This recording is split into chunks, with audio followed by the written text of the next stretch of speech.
Hello fellow cinephiles, the Film Dude here, thanks for joining me today. Today I'll be looking at Texas Chainsaw Massacre 2. This came out in 1986 and was once again directed by Tobe Hooper, but this time was written by L.M. Kit Carson. So he brought in another writer, which I thought was interesting, and obviously by doing that it gave the film something interesting, unique, that the first film sort of was its own thing as well, and it sort of updated it in a way. Having a film set in the 80s and having a different writer and sort of bringing those 80s horror sensibilities to it, and it kind of works for that aspect. It starred Dennis Hopper, Caroline Williams, Bill Moseley, and a variety of others. What this film does is it takes place 13 years after the original movie, and it looks at the idea that Sally, who survived the first film, tells authorities about this particular house that they live in, but they're unable to find it. They're unable to recognize, she's unable to sort of give directions to where this house actually is. So in part, the authorities don't really know what happened. And this film sort of takes the idea of taking the Sawyer family and putting them somewhere else, giving them a new sort of location, a new hideout, so to speak, and they live in this old mine shaft, which is really cool. And I like that aspect to it. And it's sort of terrorizing people on the roads in this particular town. And I like that. But they're making it look like the deaths are sort of accidents rather than them actually being killed. The film sort of focuses on Dennis Hopper's character, Lefty. He's a character who's trying to find out what happened to his nephew. And sort of he goes on this journey. No one believes him about what's going on, no one believes that this family's real or that they've moved from the Texas town they're in to where they are now, but he's convinced, and he goes on a journey to sort of prove that. Along the way, he meets a character known as Stretch, played by Caroline Williams. She's a radio disc jockey type character. She only captures the two people being killed due to them calling in as this thing was transpiring, and she becomes the Sawyer family's obsession. And it's really about Stretch and Lefty working together to try and coax out this family, find out where they are, and allow Lefty to finish them off and find out what happened to his nephew. And in true Texas Chainsaw Massacre form, things get out of hand and there's quite a lot of chaos and brutality. The Texas Chainsaw Massacre franchise has been one that I've liked aspects of, but I haven't loved. I think the first one's great and probably the best out of the series besides the remake. I really love the remake as well. I think that was really, really great. And one of the great sort of remakes to come out in the early noughties. I think it's beautifully shot. I love the concept, the music. The characters are interesting enough, and even when they pick up the strange character in the van, he's interesting enough. And it's interestingly shot, and there's some great elements to it. And it definitely captures a period of time. But the problem with the film, much like this, is once we get to the family dinner, it just gets a bit crazy and over the top and slightly annoying. It frustrates me quite a bit, the whole aspect to the film. This sequence, it's like each of the films have to have this to show how crazy and over the top this family is. And I get it. Like, they're a psychotic cannibal family who murder and eat people, and I get that. And are meant to be over the top, but I just feel sometimes they push it a bit too much. An example of that would be Bill Moseley's character, who's just too much in the film. He's crazy, psychotic, keeps doing the same things over and over again, and he gets kind of really annoying to me, and he's sort of so over the top that I find him such a frustrating and annoying character in the movie. And I like Bill Moseley. I think he works best when he has a character that's slightly psychotic but not over the top, like his work with Rob Zombie on the Firefly trilogy. He's great in those films. I think he does a fantastic job in all of those movies, and I really like the character, and I think he does a better version of the character he plays in those films. So he's one kind of really annoyance. The other annoyance I found is sort of what they do with the Stretch character. She starts off as this cool, interesting heroine, and she's going to be our supposed fearless leader throughout the film, and we're going to follow her, and she's going to ultimately, bring down the Sawyer family in a great way, and that's what we're expecting, and we're hoping that's going to be the case. And in some parts it is. But once we get to the dinner scene, yet again the dinner scene, she just screams and screams and screams and screams and becomes this damsel in distress that needs saving. But that's not the character they started with, and I just feel that they don't treat that character as well as they ultimately could or should. But before I get into more of the stuff that I didn't like as much, will start with the stuff I did enjoy. I like the opening. I like that we're set in a different place. I like that their hideouts underground in this old mine shaft, which is really cool. I like the Stretch character to begin with. I like Lefty. Like Dennis Hopper being in a Texas Chainsaw Massacre film is a stroke of casting genius. He's so great. And he plays a character that we've seen him do many times and what he's really good at. The slightly unique, unhinged, revengeful character who sets off to do what he has to do in his unique and original style. And he's great in the film. And I like the relationship between Lefty and Stretch, and I like their performances. And there's a much more goofy funness to the film that the first film doesn't have. I did see a review where people were talking about how they felt they didn't mind that, but it took away from the suspense and that was created in the first one. Absolutely. But the thing is, this film, the sequel needed to be different. We couldn't just have the same thing again. We had to inject something else into it. And there's a much more horror comedy aspect to it, which I'm a huge fan. I love horror comedies just because it makes the horror a bit lighter. And with this sort of film, which is known for its gore, it lightens that up and makes it stylized a bit more. And I like that. It injected something different in original. And the beginning of the film I loved. I was just sucked into it. Caroline Williams, who plays Stretch, I thought she would have been really great in a Nightmare on Elm Street film. And there was just so many elements to what she does in the movie I liked.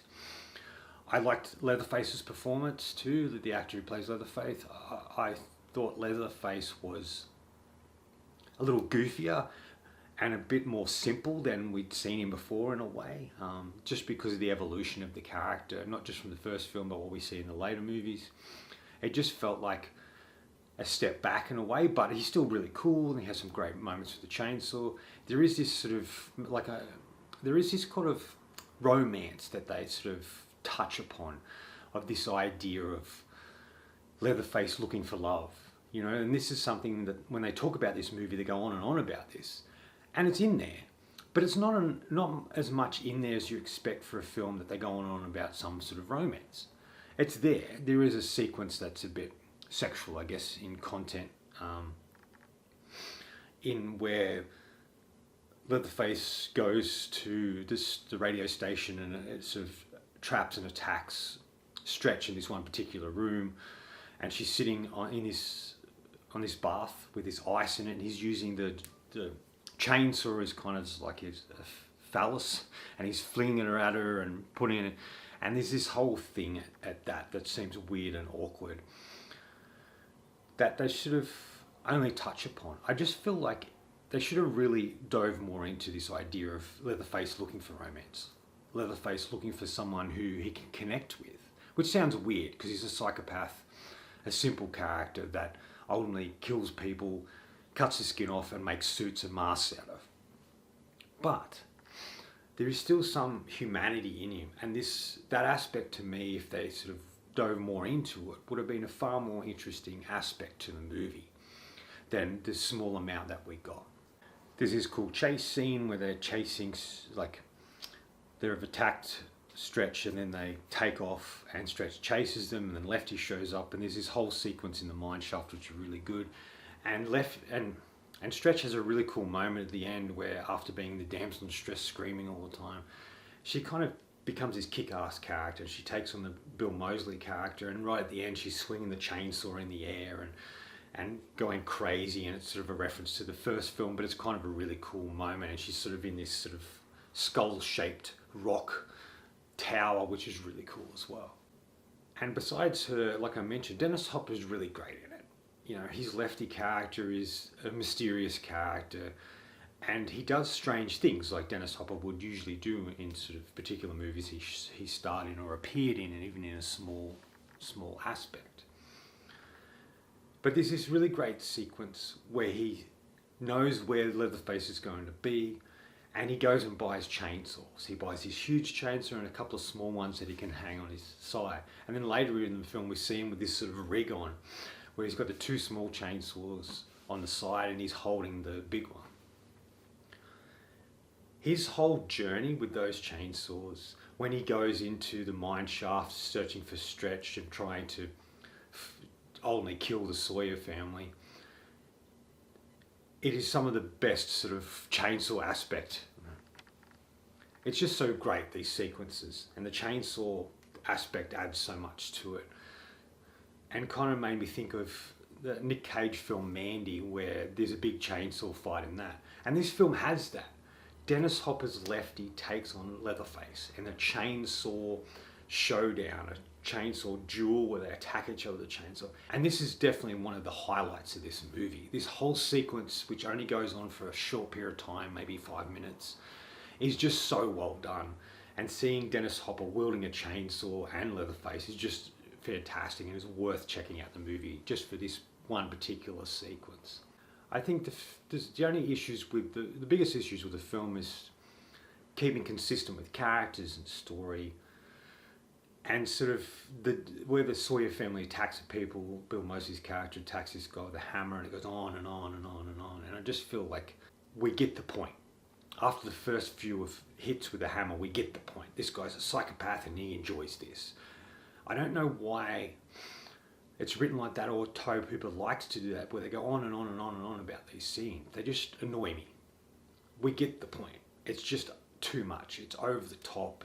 It's grotesque at times, and I don't think we really need it. And that's something I really struggle with this movie. Overall, I liked the movie from start to finish. It's just these little bits and pieces in it that just go too much, and they just annoy and frustrate me. But I thought it was interesting that Tobe Hooper returned to do a sequel. This is the only other Texas Chainsaw Massacre film that he made. Different people make the next few, and obviously as we get into the more newer films. But I thought it was an interesting idea for him to come back. I thought the story was interesting enough that it was different, that we took the characters in a different direction in the smallest of ways, and also a different location and what they actually do in the film. Like the father of the Sawyer family makes chili, and the meat he uses is dead people. And I thought that was interesting. I like the idea of Lefty coming in, trying to work out what happened to his nephew and who these people are, and to prove they exist because no one really believes him. I like that aspect. The DJ aspect is really cool. These two guys at the start are calling into the radio station, and only we hear them getting killed by Leatherface, and we see bits and pieces of that. I thought that was really great. There's a really good sequence that sort of touches on the sort of romance aspect that's sort of going for that I mentioned earlier, where Stretch has found herself in the mine shaft and is hiding in this room, and ultimately this is a room where Leatherface does his work, and he comes in, he cuts the face off the guy that she works with, and he's left to his own devices in there, and then finds her.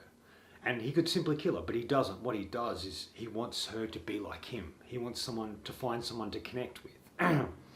Now, I'm explaining that in a more in-depth way, and if you haven't seen it, you're probably expecting this sort of really intense and emotional connection that these two have. It ain't there, but I can see what they were going for. And he only puts this guy's face onto hers and a hat, and it's like this idea that, see, you're like me, we can be happy together. And it's a ludicrous and grotesque sequence, but I can see what they were going for. I just wish there was a bit more of that in the film, just for something different. All those aspects were great. I had a good time with most of the film. It's just those little small bits I found annoying and over the top, and are things that I do find frustrating about the first film as well.